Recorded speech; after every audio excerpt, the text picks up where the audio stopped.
New this morning, North Korea has launched multiple cruise missiles into the Sea of Japan. That's according to South Korea's Joint Chiefs of Staff. And the timing is significant as the largest set of U.S. and South Korea war games in 5 years comes to an end today. NBC News foreign correspondent Josh Lederman joins us now from Seoul, South Korea. Josh, good morning. So this is the first time in several years the U.S. has ramped up its military drills with South Korea. You spoke to some of the soldiers on the ground there today. What exactly did they tell you?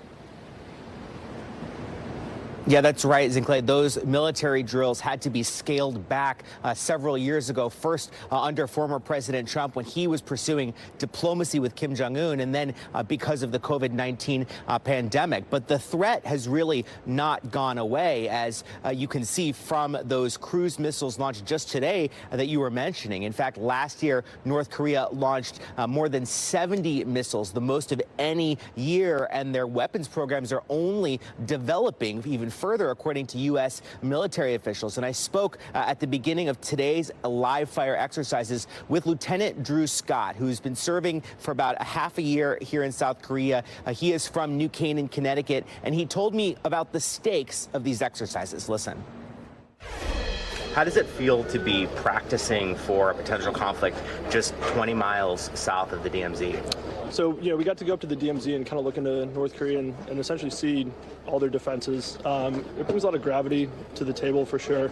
But I think, especially with the men, they really understand that, while we're here, there's a very serious mission and that any sort of aggression that comes from the North is really what we're here to counter. Yeah. Do you feel ready if a conflict were to break out here tonight? 100%. Absolutely.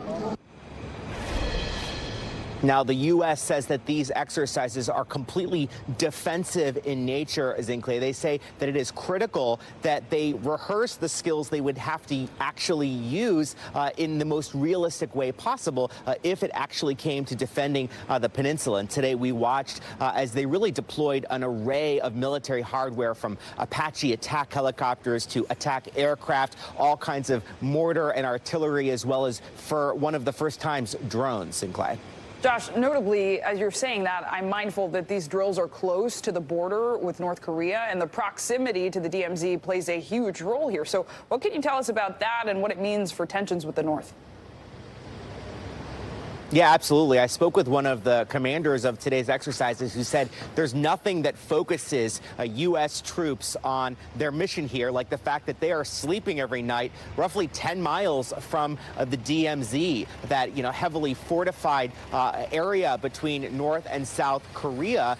But the North Koreans, they are clearly very upset about these exercises, calling them a provocation. They believe it's a rehearsal for war. And just today, we heard from North Korea's foreign ministry blasting the U.S. position on this, saying that any effort to rid North Korea of its nuclear weapons would be tantamount to a declaration of war, Zinclay.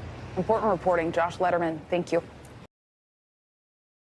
Thanks for watching our YouTube channel. Follow today's top stories and breaking news by downloading the NBC News app.